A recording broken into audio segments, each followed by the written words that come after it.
recently went to my first Blue Jays game in maybe over 10 years. I took one of my sons, and it was great.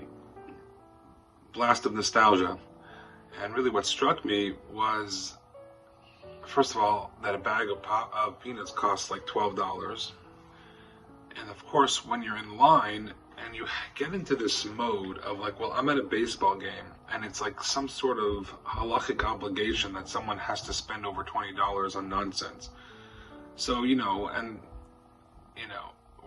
all following the crowd, bag of peanuts. Then, of course, you have the choice of the fountain drink, and you can buy this size for $13 or this size for $24. So, of course, you choose the largest size because that's what your son wants, even though he only drinks like 5 sips of it.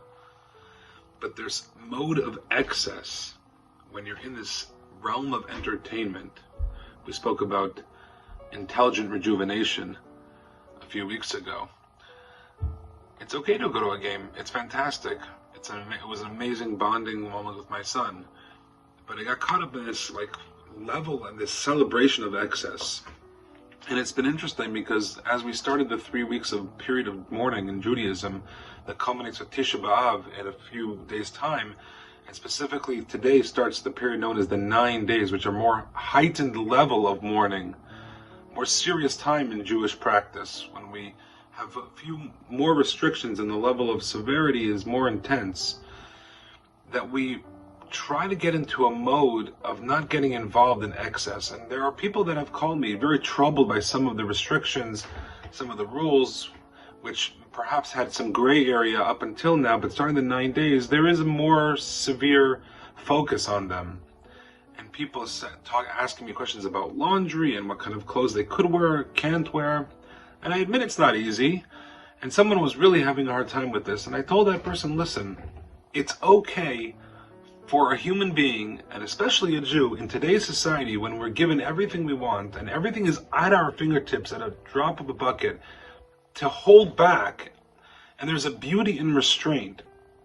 There's a gift in being able to say no. As I tell people all the time, when Adam and Eve were created, and the Almighty looked at Adam and said he needs a helper, the Torah says that God created for him an Ezer Kenegdo, which means a helpmate literally opposing him, which obviously sounds like a contradiction in terms, and the answer is no. The greatest friend that you can have is someone who feels comfortable enough and courageous enough to say no to you, and you being courageous enough to receive that no and actually live by that no. That's the true mark of a real friendship, and that's the mark of a great marriage as well, of course. To restrain ourselves for 9 days and not be comfortable when we're so used to creature comfort, I think is a tremendous act and a tremendous statement and declaration that we believe in the power of restraint. Excess, sometimes physicality is wonderful, too much of it is damaging, and when we live in a society when we're so used to this, I think it's a tremendous gift, and I encourage everyone to try to think about this paradigm shift. It's hard, and I get it, it is hard, and there are people that are struggling with it, but try to engage your mind to understand that this is practicing a different type of behavior than what we're so used to, and certainly what the rest of the world espouses.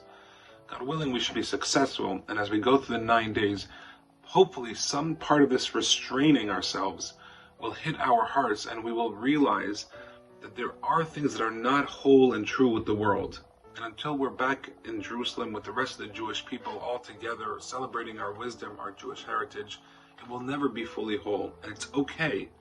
And there's a beauty and a gift in realizing that, even if it has to come through inconveniences, a little bit of pain and suffering, God willing, we should feel this a little bit in our bones over the course of the coming days leading up to Tisha B'Av. Shabbat Shalom.